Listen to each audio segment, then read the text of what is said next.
Assalamualaikum warahmatullahi wabarakatuh. Baiklah, saya Putri Natasha dari jurusan Pendidikan Guru Madrasah Ibtidaiyah. Nah, untuk kali ini saya akan sedikit membahas mengenai mata kuliah pengantar ilmu Al-Quran dan Hadis terkait materi Asbab Al-Nuzul. Pertama yaitu ada definisi dari asbab al-nuzul. Asbab al-nuzul ini secara etimologi terdiri dari kata asbab dan an-nuzul. Berarti sesuatu yang menyampaikan kepada sesuatu yang lain, tali atau tambang. Dan tiap tali yang kamu turunkan dari atas. Sedang an-nuzul artinya menempati dan menempati tempat mereka. Kemudian secara terminologi menurut Az-Zarqani dalam bukunya Manahil Al-Urfan fi Ulum Al-Quran, pengertian asbab an-nuzul adalah suatu yang menyebabkan suatu ayat atau beberapa ayat diturunkan untuk membicarakan sebab atau menjelaskan hukum sebab tersebut pada masa terjadinya sebab. Kemudian ada macam-macam asbab al-nuzul. Secara garis besar, asbab al-nuzul ini dapat dibagi menjadi dua macam, yaitu dalam bentuk peristiwa dan dalam bentuk pertanyaan. Adapun dalam bentuk peristiwa juga terbagi ke dalam tiga bagian. Yang pertama ada peristiwa berupa pertengkaran, seperti perselisihan yang berkecamuk antara segolongan dari suku Aus dan segolongan dari suku Khazraj. Peristiwa itu timbul dari intik-intik yang ditiupkan orang-orang Yahudi sehingga mereka berteriak-teriak senjata, senjata. Peristiwa tersebutlah menyebabkan turunnya beberapa ayat pada surat Ali Imran.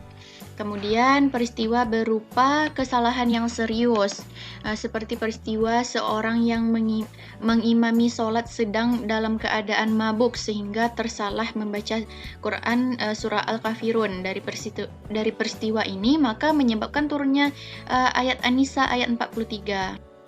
Nah, kemudian peristiwa itu berupa cita-cita dan keinginan seperti persesuaian Umar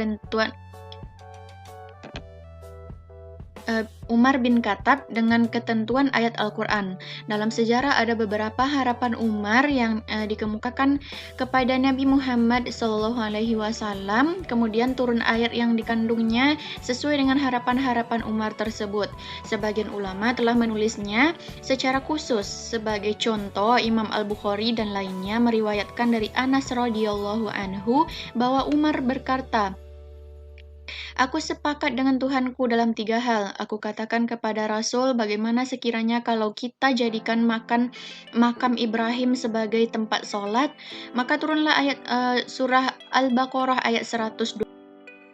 Kemudian ada asbab al-nuzul dalam bentuk pertanyaan dapat juga dibagi menjadi 3 macam. Pertama, pertanyaan yang berhubungan dengan suatu yang telah lalu, seperti pertanyaan tentang Zulkarnain, maka turun ayat 82 surah Al-Kahfi. Kemudian pertanyaan yang berhubungan dengan sesuatu yang sedang berlangsung pada waktu itu, seperti ayat 85 dalam surah Al-Isra.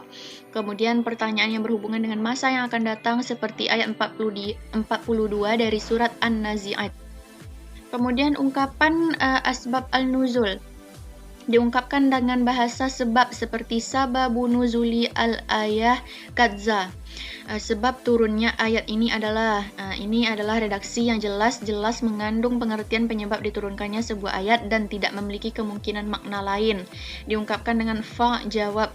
Setelah menerangkan peristiwa terkait dengan penurunan ayat, diungkapkan dengan jawaban Rasulullah SAW atas sebuah pertanyaan yang diajukan kepada beliau. Jawaban ini tidak diungkapkan dengan menggunakan redaksi sebab atau fa jawab, tapi dapat dipahami dari konteks pertanyaan dan berdasarkan ayat yang diturunkan. Diungkapkan dengan redaksi yang tidak jelas, menunjukkan makna sebab nuzul atau ghair sharih, tidak menggunakan bahasa sebab, tidak menggunakan huruf fa jawab, dan tidak dalam konteks jawaban Rasul atas sebuah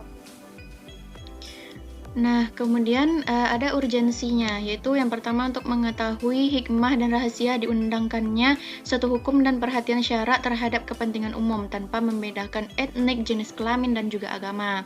Kemudian mengetahui asbab an-nuzul membantu memberikan kejelasan terhadap beberapa ayat. Misalnya Urwah Ibnu Zubair mengalami kesulitan dalam memahami hukum fardu sa'i antara Safa dan Marwah, Quran surah Al-Baqarah ayat 158. Kemudian pengetahuan asbab an-nuzul dapat mengkhususkan atau taksis hukum terbatas pada sebab, terutama ulama yang menganut kaidah atau khusus asbab, sebab khusus. Kemudian yang paling penting ialah asbab an-nuzul ini dapat membantu memahami apakah suatu ayat itu berlaku umum atau berlaku khusus. Selanjutnya dalam hal apa ayat itu diterapkan.